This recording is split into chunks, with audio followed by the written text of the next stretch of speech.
Salut chers membres, abonnez, continuez-vous davantage à abonner sur BFB officiel.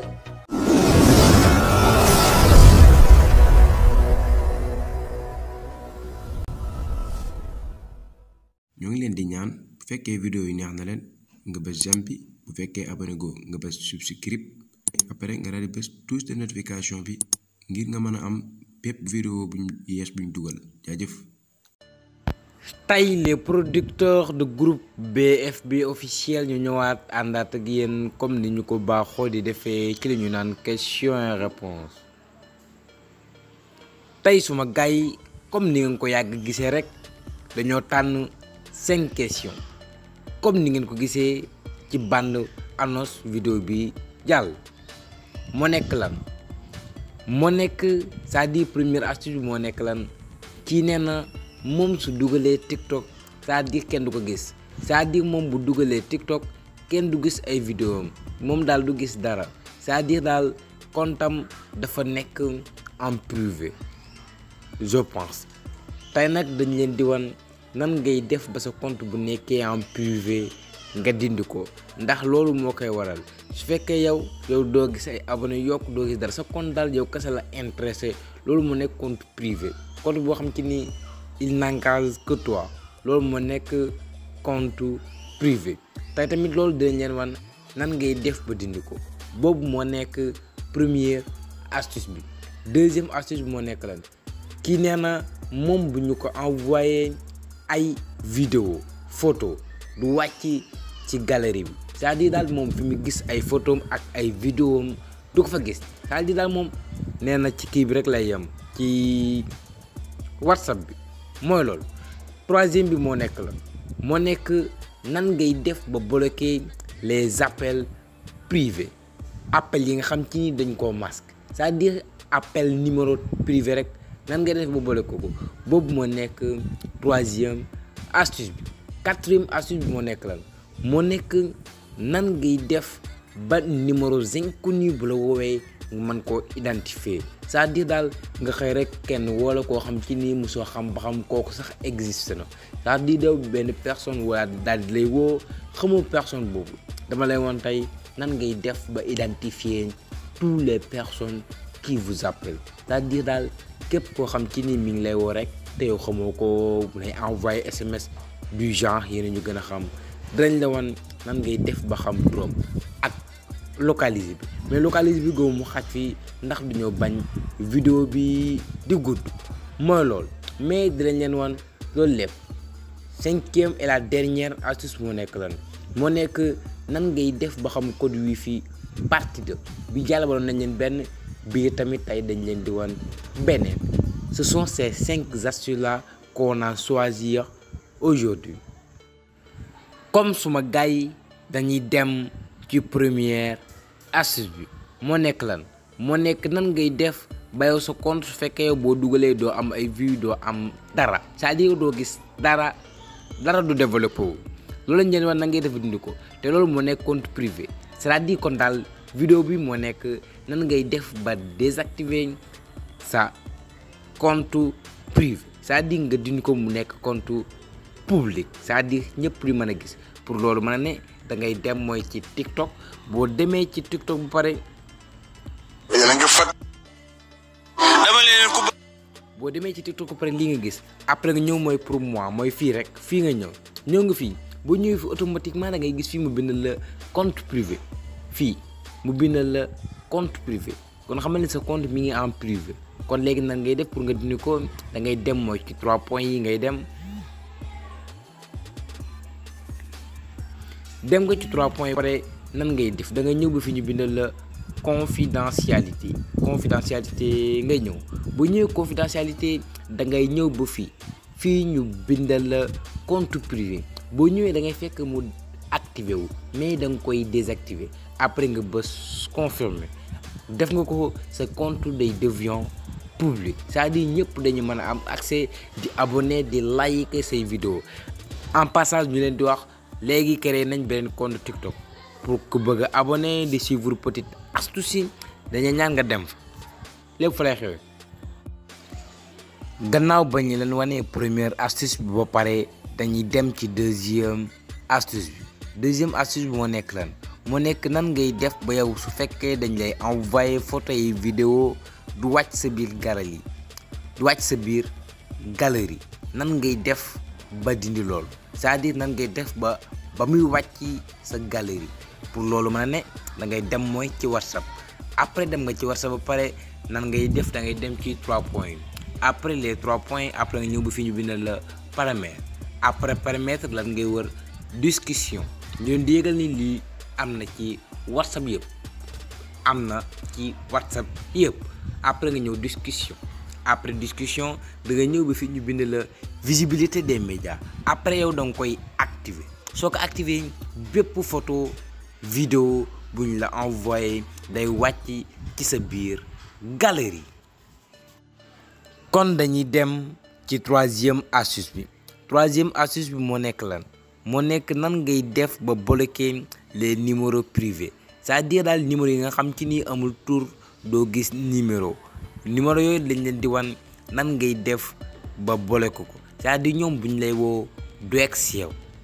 du dem ci gàttal loolu lañ leen bëgg a wan nan ngay def pour loolu mën a ne da ngay dem ci Play Store su fekkee yow mii di seetaan sax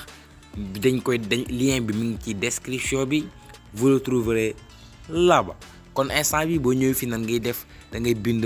blocage d'appel soo bindee blocage d'appel rek mën ngaa bës ok soo bësee ok da ngay wàcc ba fii ñu bind la blocage d'appel entrant et sortant après bii ngay daal di ñëw mooy bu zone bi ñëw nga fi ba pare ñun dañ ko installé moo tax dañuy am accès directement pour dugg ci moo tax dañuy indil ouvrir mais su fekkee yéen da koy installé ba pare ngeen doog am accès ci ouvrir après ngeen bës ouvrir ba pare li muy doog a bees moo tax dañ leen di conseiller ngeen def leen da ngay bës fii passé yéen a gën a xam après autoriser après ngeen bës passé après ngeen bësaat passé yéen ma gën a xam après passé fii day laaj pour nga détecter c'est-à-dire comme ça attention la wax comme ça fii pour mu jàll carrément day laaj dëkk bi nga dëkk daal si gàttal après ñun boo ñëwee fii da ngay tànn détecté na ko sax mais dañ leen bëgg wan bu ko détecté wut nan nga koy defee après ngeen tapé Sénégal comme gis nga après ngeen bës Sénégal après ngeen bës ok yéen a ma gën a xam comme gis nga instant bi dugg nga ci application bi ba pare comme gis nga instant bi yaa ngi ci biir application bi ba pare comme gis nga boo ñëwee fii nan ngay def da nga ñëw bi fi ñu bind la off après da nga koy activer c'est-à-dire mu nekk yes bu nekk yes nii comme gis nga da nga ñëw bi fi ñu bind la principale option et c'est-à-dire de blocage foofu ngay daal di bës soo ko bësee yow nan ngay def da nga ñëw ba fii mooy fii ñu bind la bloquer comme ça fii ñu bind bloquer les appels masqués c'est-à-dire daal mu la bloquer tous les numéros c'est-à-dire tous les appels avec numéro masqué c'est-à-dire bii boo ko activé bii soo ko activé bépp numéro boo xam ci numéro masqué la c'est-à-dire daal numéro privé la yow doo ko jot astuce bu cool te neex loolu ñu leen di conseiller nga def ko su fekkee yow intéressé na abonne like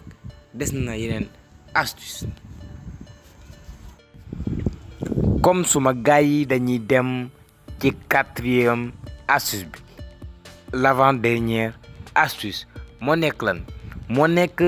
nan ngay def ba identifier les numéros inconnus c'est-à-dire numéro yu bees yi lay woo nan ngay def ba xam seen tur ak seen sant saa nga laaj leen ko astuce bu cool te neex lool tey nag dañ leen di wan ban application moo koy def après ñu expliquer leen ni muy doomee c'est-à-dire daal loolu lañ leen di wan pour loolu mën a ne da ngeen dem mooy ci Play Store dem ngeen ci Play Store fa da ngeen ñëw ci barre de recherche bi après ngeen tapé SHOWCA2LER lii ngeen di daal di tap soo ngeen tapé da ngeen di bës ok soo leen bësee ok da ngeen di gis application bi automatiquement après ngeen installé ko ñun dañ ko installé nii ba pare moo tax dañuy am accès directement ci ouvrir mais yéen ngi koy installé après ngeen bës ouvrir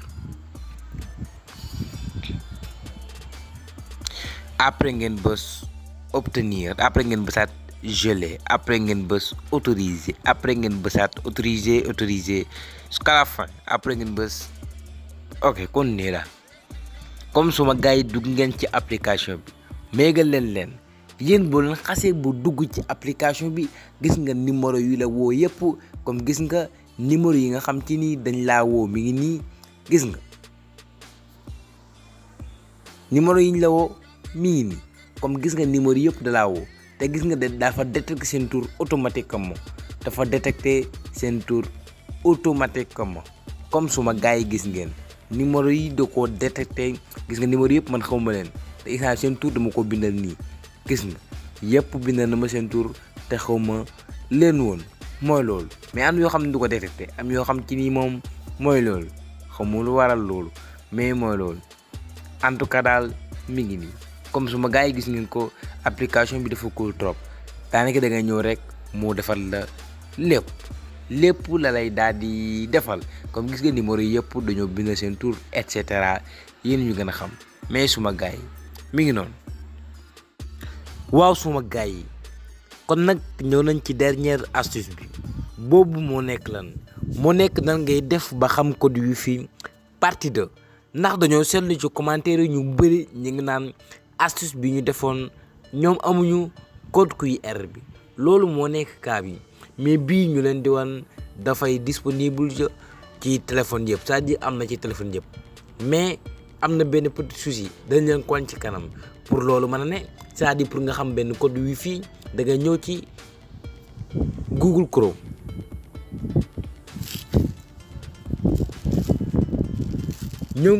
Chrome ba pare da ngay dem mooy ci barre de recherche bi après yow lan ngay tapé da ngay tapé 192.168.1.1 lii ngay daal di tapé lii soo ko tapé pare da ngay bës ok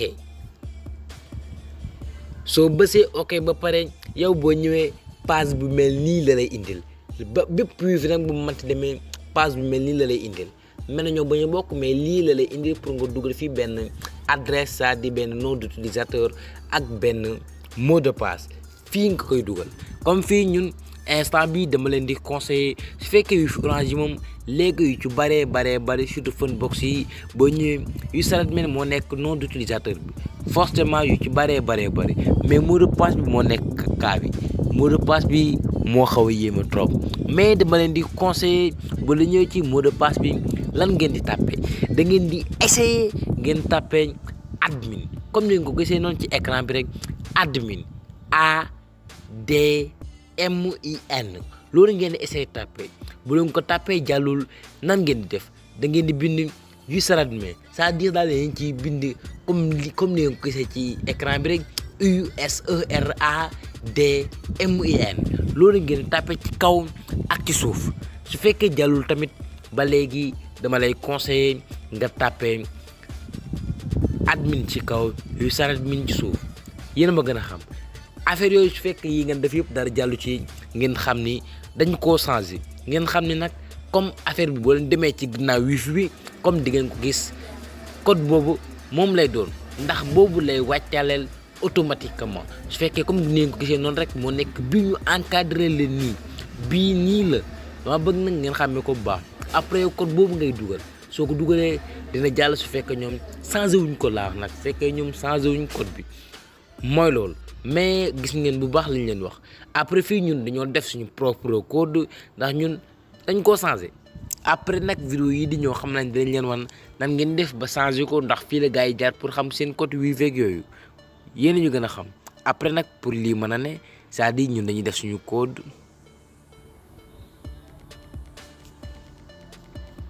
après ñu daal di ba s'identifier ñu bës nañ s'identifier ba pare comme gis nga instant bi lii la lay indil lii nag bëri na ay secret tellement que xam nañ dinañ ci ñëw un an fii dinañ ci gën a yaatal yéen ñu gën a xam après ñoo ngeen fii ba pare da ngeen di ñëw ba fii ñu bindal leen réseau local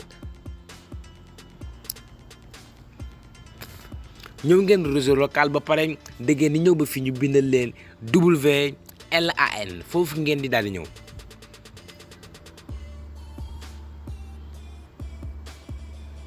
ñëw ngeen foofu pare c'est simple da ngeen di ñëw ba fii ñu bind leen configuration SSID du WLAN foofu ngeen daal di bës ngeen ko ba pare suma gars yi dama leen di conseiller ngeen ñëw ba fii ñu bind leen montrer le mot de passe après nga coché ko comme suma gars yi coché ngeen ko gis ngeen mot de passe bi mi ngi nekk nii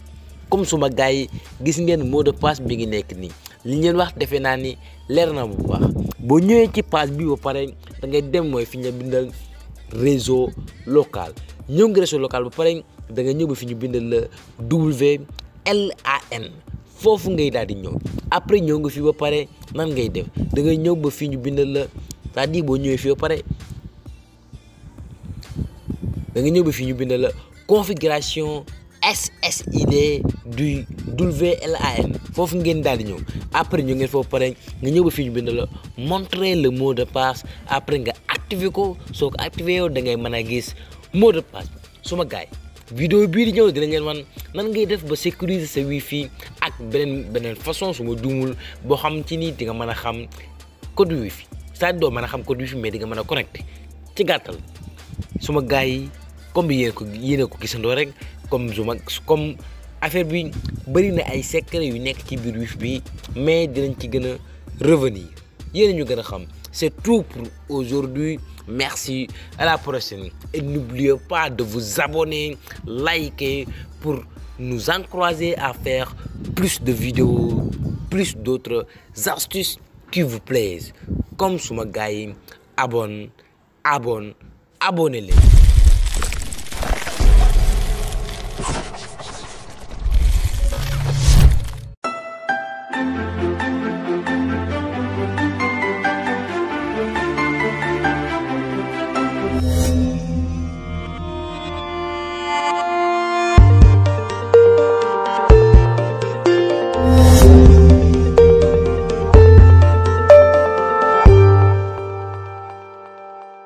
ñoo ngi leen di ñaan bu fekkee vidéo yi neex na leen nga bës j'aime bi bu fekkee abonné go nga bës subscribe